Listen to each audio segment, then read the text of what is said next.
ये 20 साल से लगभग आपने चलो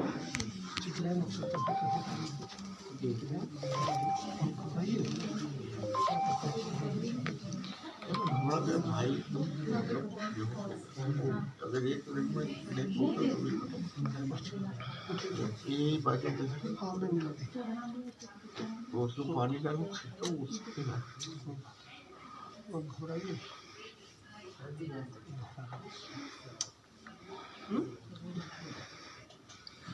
मन नहीं छोटा माँ का ध्यान करिए, भगवान का ध्यान करिए, नहीं छोटा करना। हाँ और यहाँ के भाजपा अध्यक्ष जम्मू कश्मीर तो मालूम रहता था बीजेपी वाले हमारे यहाँ कपूर तिवारी। अच्छा अच्छा कोई बात नहीं, हम इधर ही हैं जी, हैं नीचे हैं, कोई चिंता वाली बात नहीं है। घर में बता दीजिए हम बिल्कुल, ताकि वो चिंता ना करें, है ना। भैया जी भी आपको ठीक है, हम डॉक्टर से पूछे जी। Okay sir. 31 दिसंबर मध्य रात्रि माता वैष्णो देवी जी के दरबार में जो भगदड़ मचने से दुखद समाचार आया है, ये बहुत ही पीड़ादायक और कष्टदायक घटनाक्रम हुआ है। प्रत्येक वर्ष 31 दिसंबर भारी संख्या में माता वैष्णो देवी जी के दरबार में श्रद्धालु आते हैं, क्योंकि वो साल का आखिरी दिन होता है और रात्रि 12 बजे के बाद नव वर्ष का आगमन जब होता है, उस वक़्त हर श्रद्धालु, हर माँ का भगत, उनके मन में ये इच्छा होती है कि वो माता रानी का आशीर्वाद लें ताकि नव वर्ष सबके लिए मंगलमय हो। इसी कालावधि में जब 31 दिसंबर 2021 का आखिरी दिन था और 2022 का शुभारंभ था, भारी संख्या में माता रानी के श्रद्धालु वहां पहुंचे और मध्य रात्रि के बाद वहां जो भगदड़ मची उससे कुछ लोगों की जान गई है और दर्जन भर से ऊपर लोग घायल हैं। यहाँ कल शाम को जब हम दर्शन करके आए, रात को करीबन 10 बजे की बात थी, तो इधर से इधर इतना क्राउड था जाने वालों का और आने वालों का, इतना ज़्यादा क्राउड था कि लोग बिल्कुल आ नहीं पाते, एक के ऊपर एक धक्का देते थे। प्रशासन की कोई यहाँ पे ड्यूटी नहीं थी, पुलिस वाले एकदम बाद में आए थे जब जहाँ सारा काम हो गया था। लोगों को चोट लग गई थी, हमें तो सुबह 4 बजे पता लगा बहुत ज़्यादा कैजुअलिटी हो गई है। तो मैं एलजी साहब से ये निवेदन करता हूँ इसको ठीक करा जाए। धन्यवाद। बच्चों को भी बड़ी मुश्किल से निकाला, हमने अपनी आंखों से देखा। जैसे इन्होंने करा, कोई अरेंजमेंट नहीं था, किसी चीज़ का नहीं था, सिर्फ 3 पुलिस वाले थे सिर्फ वो कर रहे थे क्या कहते, बस आते थे और साइड कर देते थे बस खाली, फिर उनका पता नहीं चलता था कि कहाँ गए वो लोग।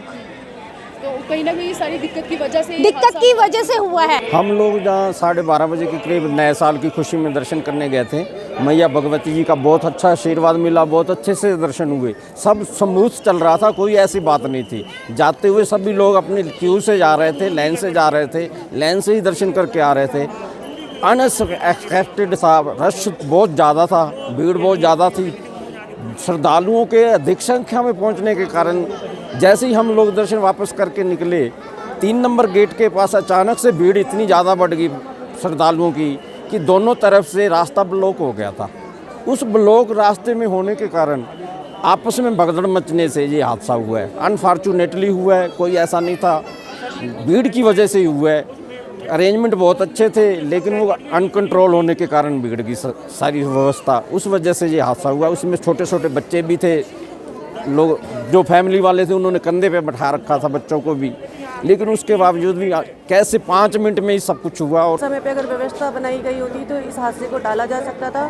आधी प्रशासन की और आधी जनता की गलती है। जनता की गलती इसलिए उसमें जल्दबाजी की और प्रशासन ने अपने कार्यकाल में बिल्कुल ढील की। अगर वो थोड़ी सी जल्दी सतर्क हो जाती, नीचे से बाढ़ गंगा पे ही कुछ रोक दिया जाते यात्रियों को, तो ये हादसा होने से बच जाता। इसमें हम भी फंसे और भगवान की दुआ से हम पीछे हट गए और हमने ऐसे हादसे देखा। एक 7 महीने की बच्ची दब के मर गई उसमें, और कहीं लोग घायल हुए। हमारे सामने एम्बुलेंस इतनी आई, इतनी 2-3 लाशें गई हैं। हम जानते हैं वो नज़ारा कितना ही भयानक था। आता है, मुझे समझ नहीं आता वो पैसा जाता कहाँ है। यही है कि इनको कुछ है ही नहीं है, ऐसे ही लोग लाइन में लग रहे हैं, पुलिस वालों को बोलो तो वो आराम से बैठे हैं, कुछ है ही नहीं है इनको। ये लगता है कि अगर मैनेजमेंट अच्छे से होती तो हाँ, होना ही नहीं था, होना ही नहीं था। अगर वहीं से थोड़े रोक लेते ना, वहीं से। यहाँ के जो इस समय मैनेजमेंट में जो लोग चेंज हुए हैं उन्होंने जो हम कम से कम यहाँ पे, और लेकिन कभी मैनेजमेंट नहीं हुआ, सब वहाँ पे नीचे रोक दिए जाते थे। पिछली बार भी कई बार भीड़ ऊपर आई तो नीचे रोक दी गई, लेकिन इस बार इन्होंने जब भीड़ ऊपर हो गई क्यों नहीं रोकी आपने? वो तो गनीमत रही कि हम बच्चों को लेके आगे नहीं गए, यहीं पे रुक गए। अगर हम आगे जाते हमारे बच्चे ही मर जाते। मैनेजमेंट उनको जिस भी प्रकार का सहयोग प्रशासन भी कर रहा है, हम लोग भी कर रहे हैं, वहीं घायलों के उपचार के लिए पूरी चिंता की जा रही है। प्राथमिक उपचार सब डिस्ट्रिक्ट हॉस्पिटल कटरा में होने के बाद सबको यहाँ माता वैष्णो देवी नारायणा हॉस्पिटल में शिफ्ट कर दिया गया है। यहाँ हमारे युवा मोर्चा के कार्यकर्ता, भाजपा के कार्यकर्ता हर प्रकार से सहयोग प्रशासन का, हेल्थ डिपार्टमेंट का, पुलिस का कर रहे हैं, ताकि जो अफेक्टेड लोग हैं, जो घायल हैं अथवा जिनकी जानें चली गई हैं, उनको ये बहुत ही दुखद घटनाक्रम रहा है। इस सारे मामले की उच्च स्तरीय जांच के आदेश दे दिए गए हैं। स्वयं माननीय प्रधानमंत्री नरेंद्र मोदी साहब ने इस सारे घटनाक्रम पर गहरा दुख और शोक व्यक्त किया है, और उन्होंने स्वयं हमें भी सुबह फ़ोन करके सारे घटनाक्रम की हमसे भी जानकारी ली और ये दिशा निर्देश दिए कि हम सभी कार्यकर्ताओं को प्रशासन, हेल्थ डिपार्टमेंट का सहयोग करके जो यहाँ यात्री हैं उनका सहयोग करना है।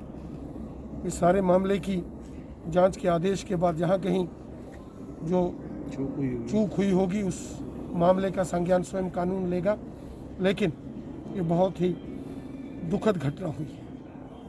ठीक है।